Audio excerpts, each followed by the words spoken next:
ça c'est fini. Hop. Les cravates sont pliées, les bibelots emballés, les cartons sont presque prêts.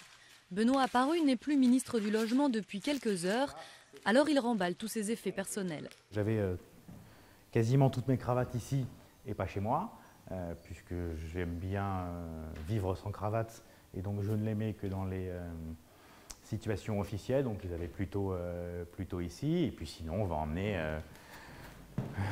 toute une série de livres qu'on a pu soit amener ici, soit recevoir là. Comme tous les ministres du gouvernement Fillon, Benoît Apparu quitte ses bureaux ces jours-ci. Les meubles et les ordinateurs, eux, restent sur place, ils appartiennent à l'État. Et pour ce qui est des dossiers en cours, rien ne sera laissé en plan.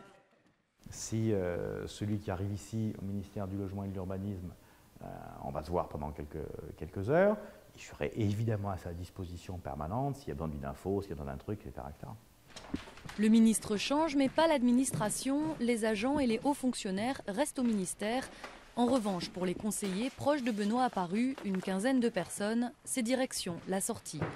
Jérôme Ma était chef adjoint de cabinet. Il ne sait pas encore où il travaillera à partir de la semaine prochaine, mais il espère que le ministre sortant lui trouvera une place quelque part. Il ne me semble pas illogique qu'on essaye, entre guillemets, de trouver des portes de sortie à ses collaborateurs, puisque, encore une fois, lorsque les collaborateurs aux sorties de cabinet, s'ils n'ont pas de porte de sortie, ils vont à Pôle emploi.